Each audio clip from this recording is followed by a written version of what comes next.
में ये सोचना होगा कि हिंदू चारों तरफ से घिर चुका है। ना कांग्रेस को वहाँ जिताते, ना मेरा करौली रुड़ता, ना मेरा अजमेर रुड़ता।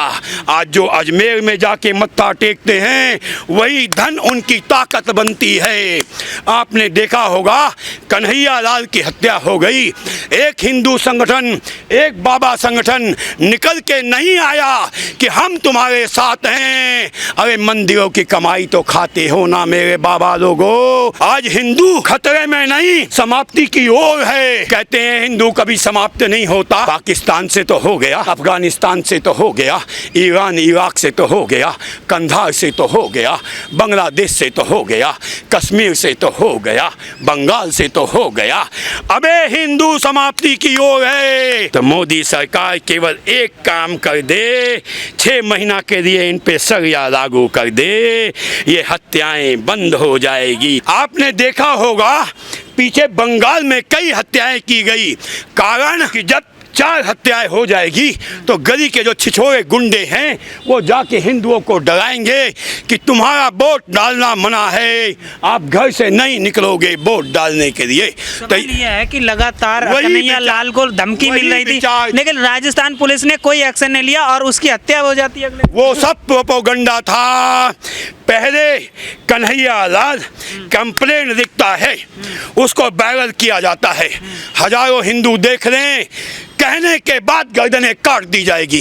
तो गर्दन काट करके वो हिंदुओं को एक संदेश है, जिन हिंदुओं ने वो हत्या करने की पृष्ठभूमि बनाई। ना कांग्रेस को वहाँ जिताते, ना मेरा करौली रुड़ता, ना मेरा अजमेर रुड़ता। आज जो अजमेर में जाके मत्था टेकते हैं वही धन उनकी ताकत बनती है। आपने देखा होगा कन्हैया लाल की हत्या हो गई, एक हिंदू संगठन, एक बाबा संगठन निकल के नहीं आया कि हम तुम्हारे साथ हैं। अरे मंदिरों की कमाई तो खाते हो ना मेरे बाबा लोगों। अरे तुम्हारे लिए हम अपनी गर्दनें कटवाने को तैयार रहते हैं ना। कहते हैं नागाओं ने इतिहास बदल दिया, नागाओं ने औरंगजेब का पेशाब निकाल दिया। आज कहाँ है वो नागे बाबा? इलाहाबाद में कुंभ होता है तो सबसे आगे आके खड़े हो जाते हैं। आज हिंदू खतरे में नहीं, समाप्ति की ओर है। कहते हैं हिंदू कभी समाप्त नहीं होता। पाकिस्तान से तो हो गया, अफगानिस्तान से तो हो गया, ईरान इराक से तो हो गया, कंधार से तो हो गया, बांग्लादेश से तो हो गया, कश्मीर से तो हो गया, बंगाल से तो हो गया। अबे हिंदू समाप्ति की ओर है। एक भी हिंदू जो हिंदू पार्टी को छोड़ करके किसी भी विधर्मी को वोट डालता है वह हिंदुत्व का हत्यारा है, वो कन्हैया का हत्यारा है। तो आज हिंदू समाज को इकट्ठित हो करके, संगठित हो करके इन जिहादी मानसिकता को जवाब देना चाहिए। और मोदी जी से एक अपील, सरिया कानून लागू कर दो केवल इस्लाम के ऊपर। जिस दिन सरिया कानून लागू हो जाता है माँ बहनें बगावत कर देंगी, क्योंकि स्कूल की पढ़ाई इनके लिए बंद, इनके बच्चे बगावत कर देंगे क्योंकि टीवी देखना इनके लिए बंद, इनका मौलवी बगावत कर देगा कि हलाला बंद, इनका समाज बगावत कर देगा। तो मोदी सरकार केवल एक काम कर दे, 6 महीना के लिए इन पे सरिया लागू कर दे, ये हत्याएं बंद हो जाएगी। हत्याओं को आप पीछे जाके देखो, हत्याओं को आप पीछे जाके देखो। कमलेश तिवारी की हत्या होती है, 2 शख्स जेल में जाते हैं जिन पे खाने के पैसे नहीं हैं, वो आज बड़ी बड़ी गाड़ियों में घूम रहे हैं क्योंकि इनको फंडिंग की जाती है कांग्रेस की तरफ, मौलवियों की तरफ, ओवैसी जैसे हरामियों की तरफ से। इस मामले के लिए आपको थोड़ा सा पीछे जाना होगा। जब आज़ादी का समय आता है तो एक देश आज़ाद होता है, उसका नाम पाकिस्तान, और हिंदुस्तान को धर्मशाला बनाया जाता है इंडिया के रूप में। ये इंडिया नहीं है, ये हिंदुस्तान है, क्योंकि गुलाम तो हिंदुस्तान हुआ था। तो एक जिहादी के रूप में नेहरू आता है।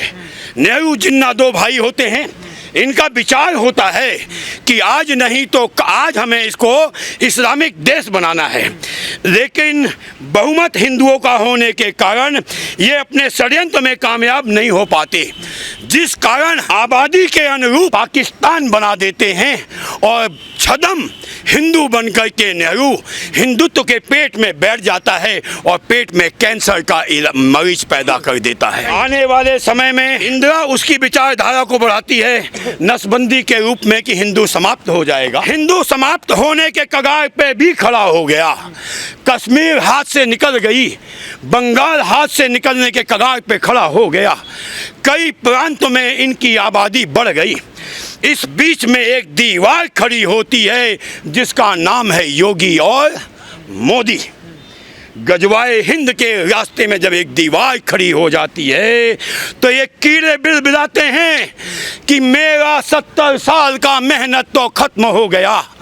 तो जहाँ जहाँ सोनिया माइनो कांग्रेस, क्योंकि कांग्रेस की स्थापना ही इस्लाम की देन है, कांग्रेस की स्थापना ही अंग्रेजों की देन है, तो हिंदुत्व की परिभाषा नहीं। देखिए, बड़ी विचित्र बात है कि जब हिंदू अपनी आवाज़ उठाना चाहता है तो उस हिंदू को कानून और संविधान की दुहाई देकर चुप करा दिया जाता है। लेकिन इस देश के प्रधानमंत्री को हत्या देने की धमकी देना, क्या इससे भी बड़ा कोई राष्ट्रद्रोह या देशद्रोह का अपराध हो सकता है? और यदि नहीं हो सकता, जब देश के प्रधानमंत्री की हत्या की धमकी दी जा रही है तो उसको जेल में बिठा करके बिरयानी खिलाने का अर्थ क्या है? उसका तत्काल चौराहे पे खड़ा करके गोली क्यों नहीं मार दी जाती? उसको सरेआम लाखों नागरिकों के सामने पेड़ पे फांसी पे क्यों नहीं लटका दिया जाता? तो कहीं ना कहीं हमारे कानून में छेद है, जिसका लाभ उठाकर ये जिहादी और विधर्मी अपने अपराध करते हैं, अपराध का नाम अपने धार्मिक ग्रंथ को देते हैं, लेकिन बचने के लिए भारतीय कानून का सहारा लेते हैं।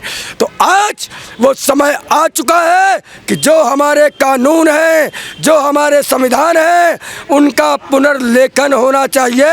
1861 के कानून जो पैनल एक्ट है वो रद्द होने चाहिए, क्योंकि 1861 के पैनल एक्ट के आधार पर देश में जो कानून लागू है वो उस समय लागू हुआ था जहां इस देश के देशभक्तों को अंग्रेजों द्वारा दंडित किया जाता था, और आज भी इस देश के देशभक्तों को उस कानून के माध्यम से प्रताड़ित किया जा रहा है। तो सबसे पहले तो 1861 एक्ट के अनुसार लागू कानून को बदलना होगा, और इसकी शुरुआत माननीय प्रधानमंत्री को अपने इसी कार्यकाल में 2024 के चुनाव से पहले करनी होगी। दूसरी चीज, जो भी विधर्मी जिहादी इस प्रकार के हत्याओं में लिप्त पाया जाता है, जो पत्थरबाजी में लिप्त पाया जाता है, उनको वोट का अधिकार, उनके परिवार के वोट का अधिकार, उनको सरकारी सुविधाएं, सारी चीज़ें छीन लेनी चाहिए, ताकि इस देश को संदेश दिया जा सके कि जो देशद्रोह के मार्ग में चलेगा उसका अंत उनकी कल्पना से भी कहीं बहुत अधिक बुरा होगा। और कन्हैया लाल मरा नहीं है, वो तो हिंदू महासभा ने एक धर्म युद्ध आरंभ किया है, उस धर्म युद्ध में वो बलिदान हुआ है, और उसका बलिदान इस देश के लाखों हिंदुओं को जागृत करेगा, धर्म युद्ध की दिशा में प्रेरित करेगा, और यही धर्म युद्ध इस देश से जिहाद को समाप्त करके जिहाद मुक्त हिंदू राष्ट्र का निर्माण करेगा। सवाल यह है कि दिन दहाड़े कन्हैया कुमार की चाकू से गला रेत कर हत्या कर दी जाती है, क्या देश को सीरिया बनाने की कोशिश हो रही है? क्या चाहते हैं ये लोग? 1947 में पाकिस्तान के निर्माण के साथ एक नारा उठाया गया, हंसकर लिया है पाकिस्तान, लड़कर लेंगे हिंदुस्तान। तो 1947 से लेकर के आज तक ये हिंदुस्तान को इस्लामिक राष्ट्र बनाने के लिए पर्दे के पीछे से काम कर रहे हैं। जो दो हत्यारे कन्हैया लाल के पकड़े गए हैं, उनकी जरा पारिवारिक पृष्ठभूमि जा कर के देखिए, शायद 2 वक्त की रोटी भी मयसर न होगी, और जो 2 वक्त की रोटी के चक्कर में मेहनत करता है वो अपराध के रास्ते पे चल ही नहीं सकता। उनके पीछे निश्चित रूप से विदेश में बैठी ताकतों का हाथ है, जिनके द्वारा फंडिंग की गई, जिनके द्वारा उनको प्रशिक्षित किया गया और उनको इस काम पे लगाया गया है। कुछ समय बाद देखना उनके परिवार पूरी तरीके से साधन संपन्न होंगे, जिनके लिए लाखों रुपए फीस लेने वाला वकील खड़ा होगा। यदि उनके इन सोर्सेस को बंद कर दिया जाए तो निश्चित रूप से कोई भी विधर्मी इतना बड़ा दुस्साहस करने की स्वप्न में भी नहीं सोचेगा। Thank you. क्या कहेंगे, किस तरह की कार्रवाई होनी चाहिए? नुपुर शर्मा का समर्थन करने पे गला रेत कर हत्या कर दी जाती है। सर इसमें तो पाकिस्तान का सीधा सीधा हाथ आ गया है ना। वो पाकिस्तान से ट्रेनिंग लेके आया हुआ बंदा था, गौस मोहम्मद नाम है उसका। विदेशी ताकतों के इशारों पे काम हुआ है। वो स्लीपर सेल थे और स्लीपर सेल हमारे चारों तरफ है। ये आतंकवादी तब एक्टिव हो जाते हैं, ट्रेनिंग व्रेनिंग लेके बैठे हुए हैं, जब इनको इनके बाप का आदेश आता है। वहाँ पे कोई गजनी बैठा होता है, कोई गाजी बैठा होता है, वो इनको इशारा करता है, ये अटैक कर देते हैं। एक्चुअल में पूरी कॉन्स्पिरेसी ISI की है और इसमें भारत के गद्दारों का भी हाथ है। और हमें ये सोचना होगा कि हिंदू चारों तरफ से घिर चुका है। अब तो सरकार को एक ऐसा ऑपरेशन चलाने की ज़रूरत है। इनका इंटरनेट नेटवर्क, क्योंकि ISI में सबसे ज़्यादा भर्ती केरल से हुई है, बेंगलोर से हुई है, औरंगाबाद महाराष्ट्र से हुई है। हमें इनको काटना पड़ेगा। काटना मतलब रोकना पड़ेगा, बिल्कुल इनकी फंडिंग रोकनी पड़ेगी। थोड़े दिन पहले एक IIT का जो बंदा था, उसने वो घर पे रह रहा था, वो प्रीच हो गया। जब योगी जी चुनाव जीते उससे 1 या 2 दिन बाद उसने हमला कर दिया गोरखपुर मंदिर पे, जहाँ के वो पीठाधीश्वर है। शुक्र है वो वहाँ नहीं थे। उसने पुलिस की गन छीनने की कोशिश करी। तो ये कभी से कहीं से भी रेडिकलाइज हो जाते हैं, प्रीच हो जाते हैं। जिस दिन इनका न्यूज़ देख के कोई उबाल बढ़ता है या व्हाट्सअप पे कोई मैसेज पढ़ते हैं ये लोग, तो भड़क जाते हैं। गुस्ताख के रसूल की एक सज़ा सर तन से जुदा, तन सर से जुदा, ये नारा कहीं कुरान और हदीस में नहीं लिखा हुआ। ये अलकायदा का नारा है। अलकायदा एक आतंकी संगठन है। आप एक बात बताओ, अलकायदा का नारा दिल्ली का MLA लगा रहा है, आम आदमी पार्टी का, उसका नाम है अमानतुल्लाह खान। यति नरसिंहानंद महाराज जी के लिए उसने ये नारा लगाया।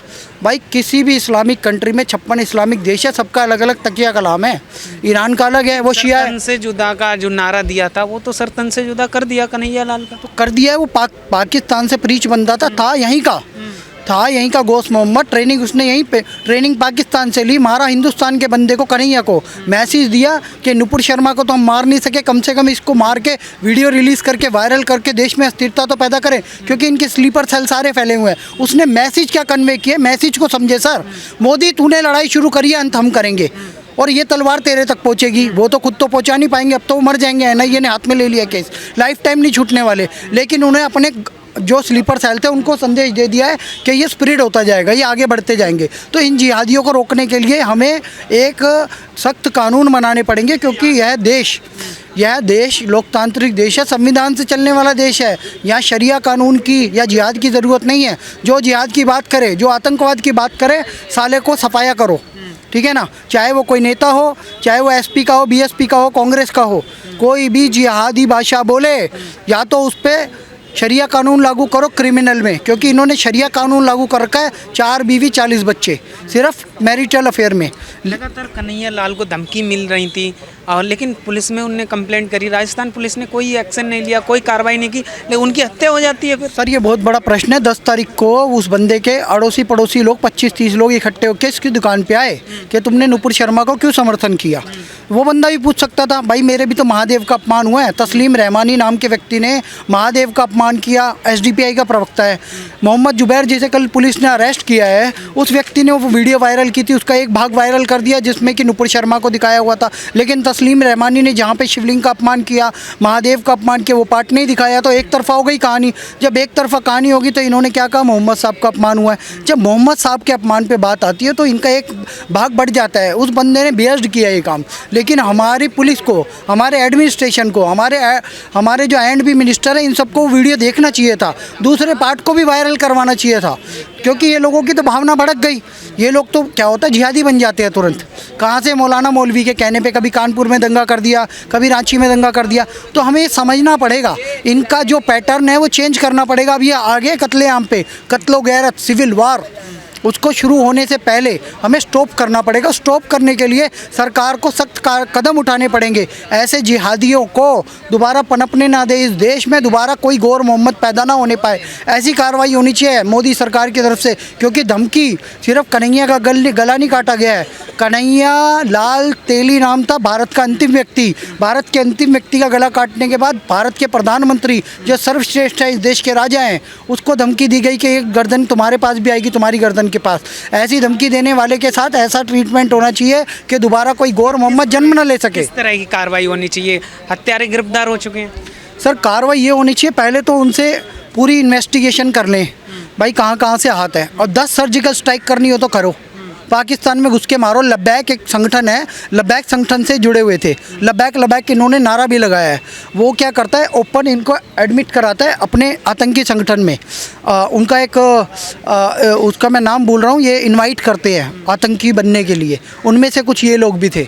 उन लब्बैक को मारने की ज़रूरत है घर में घुस के। मोदी सरकार को और NSA को वहाँ जाके घर में घुस के मारने की ज़रूरत है लब्बैक को, और जो भी लब्बैक से जुड़ा हुआ है। क्योंकि ये छोटी मोटी बात नहीं है। उदयपुर एक शांत स्थान है, उदयपुर में पहली बार इस तरीके की घटना हुई है, तो उनको सबक सिखाने की ज़रूरत है। और ऐसा सबक सिखाया जाए, ऐसा मारा जाए उनको कि दोबारा कोई आतंकी खड़ा ना होने पाए।